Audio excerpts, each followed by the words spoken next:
माझं जेव्हा नवीन लग्न झालं होतं की नाही मंडळी, तेव्हा ना मला अजिबातच वेगळे पदार्थ बनवता येत नव्हते. नंतर मी सर्व पदार्थ बनवायला शिकले आणि बघा हे तुमच्यासोबत सुद्धा शेअर बघा. आता मी तुमच्यासोबत एक चॅनेल काढलेला आहे, कारण मी अगोदर पदार्थ शिकले आणि नंतर आता मी तुम्हाला शिकवते.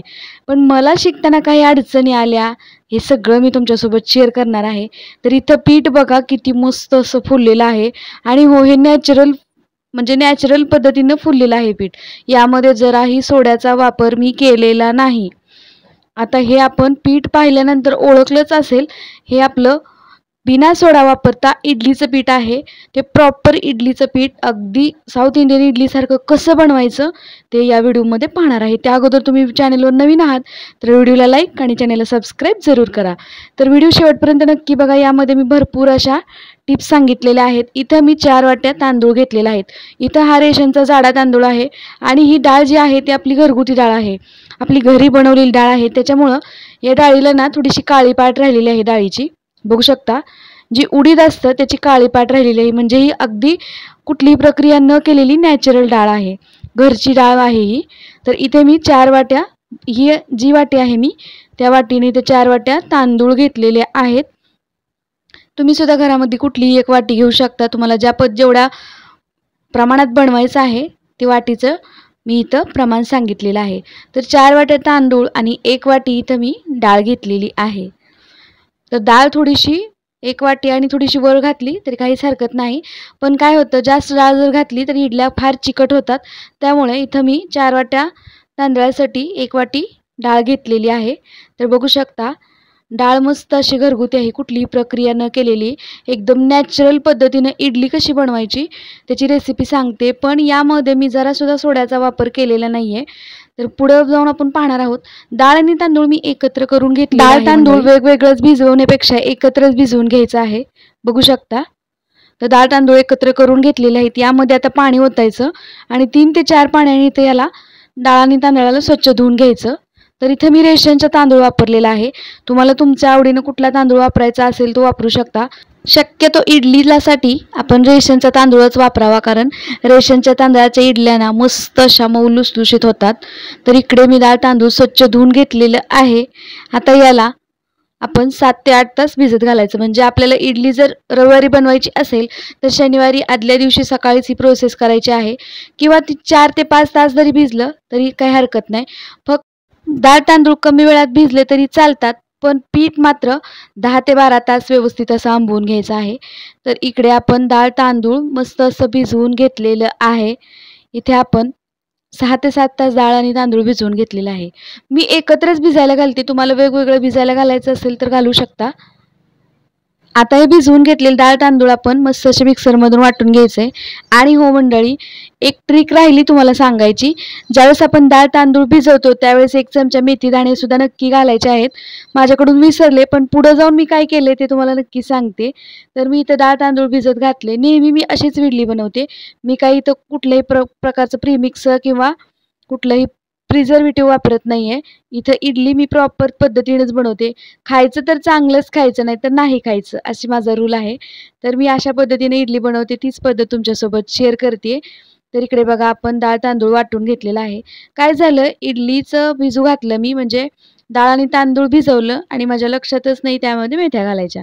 तर पुढे जाऊन सांगते मी तुम्हाला कशी ट्रिक करायची. मेथ्या तर घालणं प्रत्येकाला असं म्हणजे लक्षात राहील असं नाही, पण नाही लक्षात राहिलं तर काय करायचं ते सुद्धा पुढे ट्रिक सांगितलेली आहे. इथं आपण सगळं डाळ तांदूळ वाटून घ्यायचं आहे. बघू शकता, मस्त असं डाळ तांदूळ वाटून घेतलेलं आहे. जास्त घट्टही नको आणि जास्त पातळही नको, अशा पद्धतीचं इथं आपण डाळ तांदूळ वाटून घ्यायचं आहे. आणि हो, यामध्ये आता घालायचे अर्धी वाटी पोहे. तर ज्या वाटीनं आपण डाळ तांदूळ घेतले आहेत त्याच वाटीनं अर्धी वाटी पोहे घालायचे आहेत.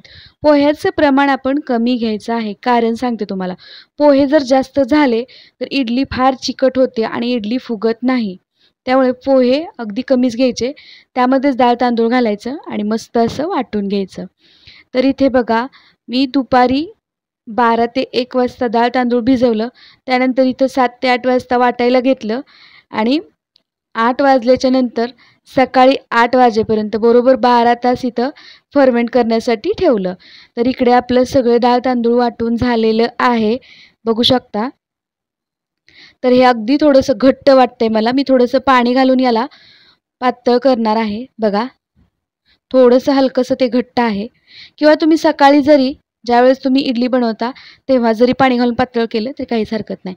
तर बघा, इथं माझ्याकडे मेथ्या घालायच्या विसरल्या होत्या, त्यामुळे इथं मी मेथ्याची पावडर घातलेली आहे. तर ज्यावेळेस आपण डाळ तांदूळ बारीक केले त्याच वेळेस इथं मी मेथ्याची 1 चमचा पावडर घातलेली आहे.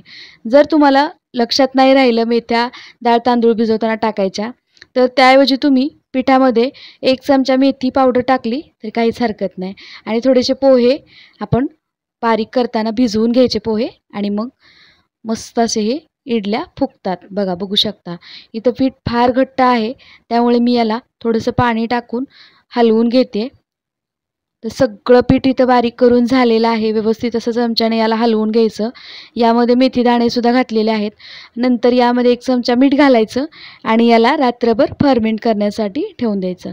बघा, इथं आपलं पीठ वाटून तयार झालेलं आहे.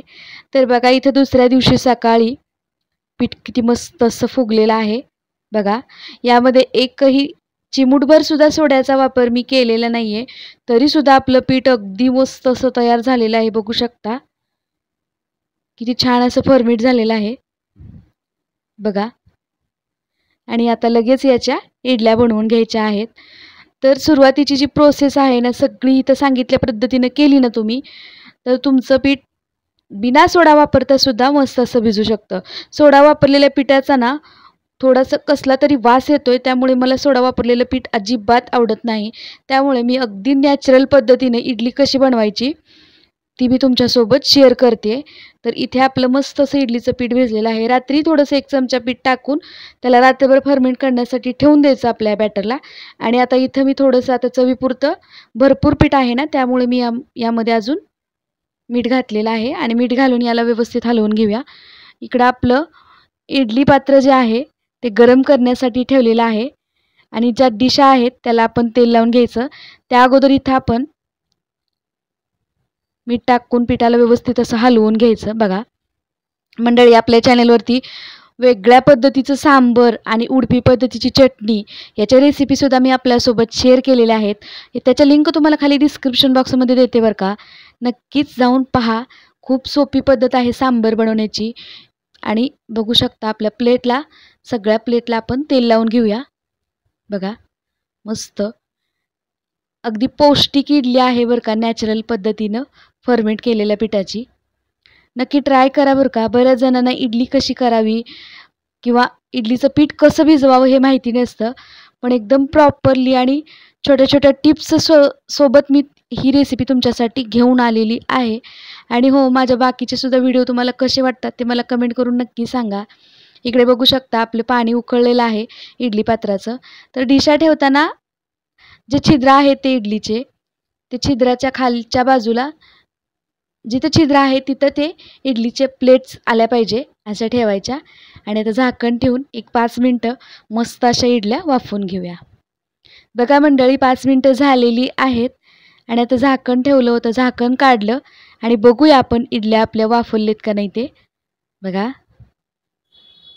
आपला चमचा तर अगदी क्लीन निघालेला आहे. मी काटे चमच्याने पाहते, तर चमचा तर अगदी क्लीन निघालेला आहे, म्हणजे आपल्या इडल्या तयार झालेल्या आहेत. आता हे सगळ्या प्लेट्स खाली काढून घ्यायच्या. बघा, मस्त असं सांबरसुद्धा तयार झालेलं आहे. इकडे इडली तयार झालेली आहे. सगळ्या इडली प्लेट्स आपण काढून घेतलेल्या आहेत. याला आता मस्त असं थंड करून घेऊया. बघा, छान अशी इडली झालेली आहे. इडलीवरती जरी तुम्हाला थोडंसं काळं काळं दिसत असेल, पण ही इडली ना खूप खायला पौष्टिक आहे. आणि हो, व्हिडिओमध्ये आता तुम्ही सांबर जे बघितलं ना त्याची रेसिपी मी तुमच्यासोबत शेअर केलेली आहे. तर इथे आपली इडली प्लेट्स थंड झालेली आहे. यातल्या आपण आता इडल्या काढून घेऊया.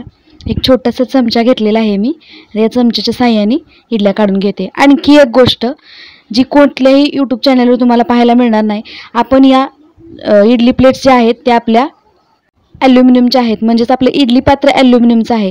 पण काय होतं, बऱ्याच वेळेला ना खाली इडलीला ॲल्युमिनियम चिटकल्यासारखं वाटतं. ज्यावेळेस आपण कमी तेल लावतो ना प्लेट्सला त्यावेळेस ॲल्युमिनियम चिटकतं. ज्यावेळेस आपण जास्त तेल लावतो ना त्यावेळेस ॲल्युमिनियम अजिबात चिटकत नाही. तर हे टिप तुम्ही लक्षात ठेवा. तर इकडे आपल्या मस्त अशा मऊ लुसलुशीत आणि पांढऱ्या शुभ्र इथे इडल्या तयार झालेल्या आहेत. चटणी आहे आणि सांबरसुद्धा आहे यासोबत. बघा मस्त अशी इडलीची रेसिपी, एकदम पौष्टिक आणि हेल्दी इडली कशी बनवायची ती मी तुमच्यासोबत शेअर केलेलं आहे. बघा किती छान आहेत इडल्या. आतून सुद्धा दाखवते तुम्हाला तोडून. बघा बघा तुम्ही, मस्त अशी कापसासारखी मऊ लुसलुशीत इडली झालेली आहे आणि टेस्टीसुद्धा खूप होते इडली ही. एकदा नक्की करून बघा या पद्धतीनं आणि मला खाली कमेंट करून नक्की सांगा, कारण इथं मी हेल्दी पद्धतीने इडली कशी बनवायची त्याची रेसिपी तुमच्यासोबत शेअर केलेली आहे. चटणी आणि सांबरची सुद्धा रेसिपी आपल्यासोबत शेअर केलेली आहे. नक्कीच जाऊन पहा तुम्ही आणि मला कमेंट करून नक्की सांगा माझी इडली, सांबर आणि चटणीची रेसिपी तुम्हाला कशी वाटली. अगदी नॅचरल पद्धतीने मी इथे इडली, सांबर, चटणी बनवलेली आहे. सांबर थोडंसं वेगळ्या पद्धतीचं आहे, त्यामुळे मला कमेंट करून नक्की सांगायचं आहे. तर मस्त अशा मऊ लुसलुशीत हेल्दी आणि पौष्टिक इडल्या कशा बनवायच्या त्या आज आपण आपल्या चॅनलवरती पाहिलेल्या आहेत. तर मंडळी, माझी ही हेल्दी रेसिपी तुम्हाला कशी वाटली मला कमेंट करून नक्की सांगा. आणि हो, चॅनलवर नवीन आहात तर चॅनलला सबस्क्राईब जरूर करा. चला मंडळी, पुन्हा भेटूया अशाच एका छानशा साध्या सोप्या आणि हेल्दी रेसिपीसोबत. तोपर्यंत मस्त खावा आणि मजेत राहावा. व्हिडिओ पाहिल्याबद्दल धन्यवाद.